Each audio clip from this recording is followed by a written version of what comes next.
All right, I get asked this a lot, especially for my last couple videos. How do you purge, or what I call bash my stash? That's pretty much what I call it.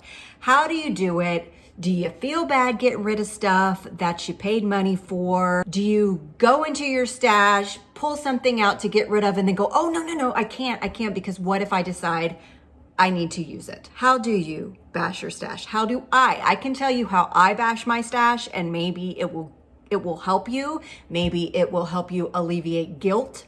Sometimes it's very easy to buy things and then they start piling up and it starts accumulating, and then you're like, oh my God, look at all this stuff I have. First, you have to be in the mood to do it. If you're not in the mood, like there are days where I'm like, I'm just throwing stuff and I'm getting rid of it. My husband's running after me going, no, don't get rid of that, don't get rid of it. So what I basically do is I go through, and you kind of saw me do it in my last video, and if you didn't see that video, check it out. The last two videos, I actually talk about quite a few things that I purchased. Yeah, I shouldn't have. And I'm gonna get into more of that in this video. I'm gonna name a couple more things that I bought that I shouldn't have. I go through, I'm like, do I use this? Have I used this? No, it's in the rehome pile.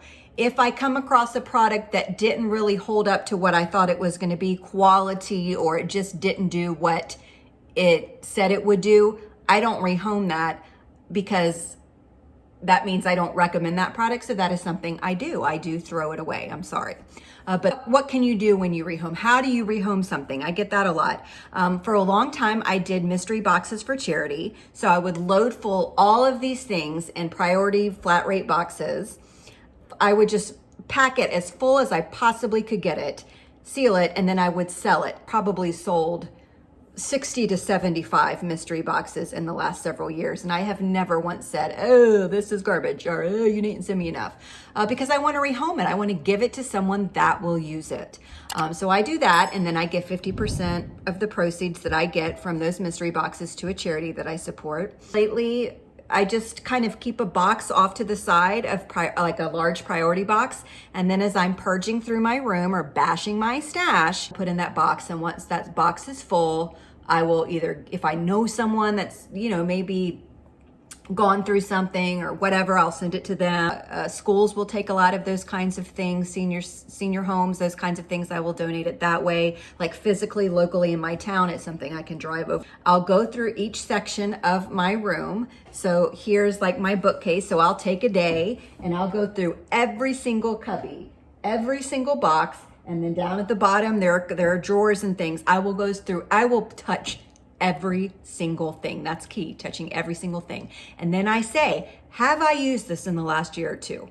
If the answer is no, it gets either put in the rehome pile. I have to ask why. Why haven't I used it? It either gets put in the rehome pile, the trash pile, or it goes in my basket of things to use. So in my last video, I talked about a basket I keep by my desk, and I've got some stencils and stamps, things that I'm like, why? Why haven't I used these things? It's simply because it wasn't in my sight line and I forgot about it. So I'll take those things and I'll put it in that bin. I keep looking at it like you can see the bin, but you can. And that I keep it in there. And then it's kind of visually in my sight. It's not obstructing my workstation. It's not in the way of things, but it's there. So I will go through it and I will use what is in that bin. And if for some reason, a couple months go by and I still haven't used it, then it goes in the rehome pile. So that's kind of how I do my thing. And then another day I'll go through another part of my craft room. If you have a small craft room, you can do it all in one day. Just section it out. Do this, then do this, then do this. And then keep yourself 3 piles. What am I thinking? I love this product. Let me put it in this basket so I can use it pile. Probably a long name.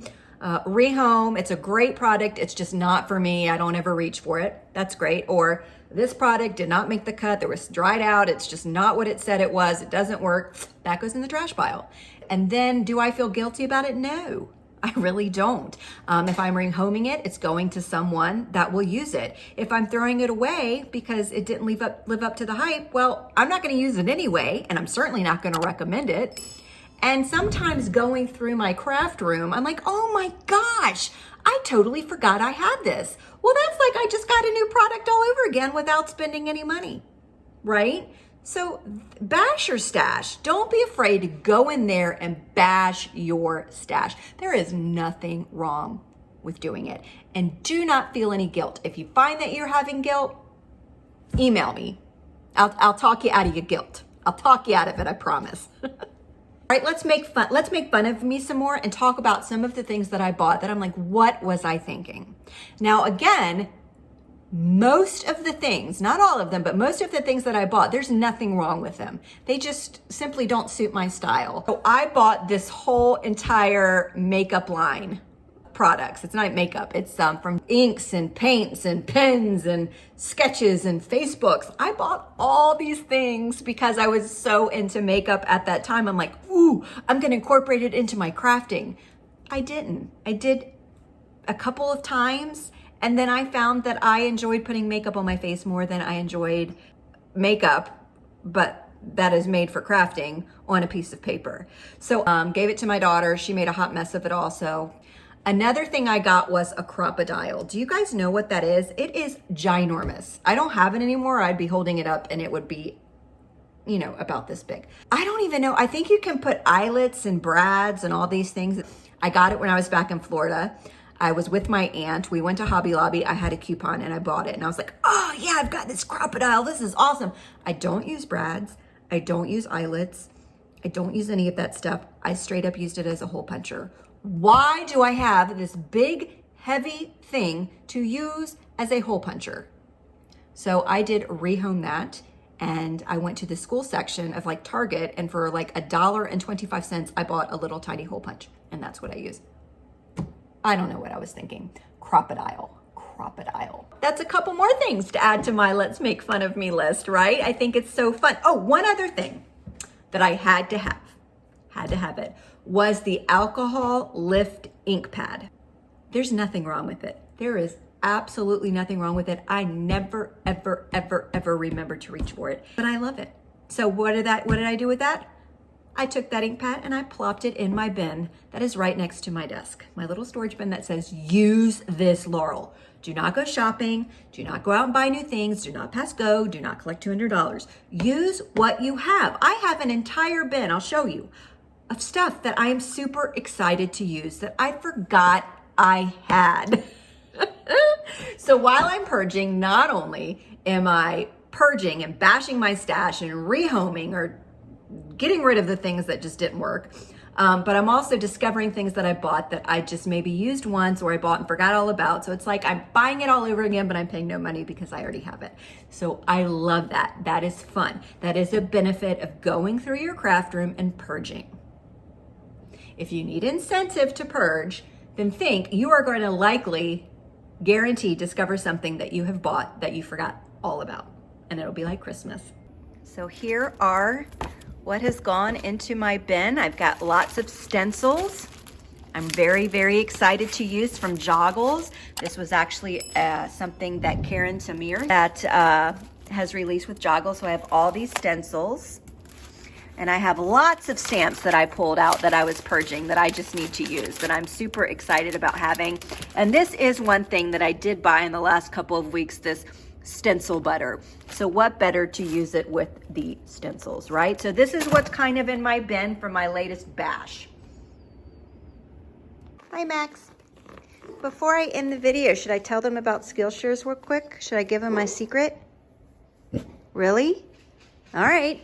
So Skillshare is an online platform that I adore. They sponsor my videos once a month. As you know, if you follow me, Sadie loves it too. Here she came.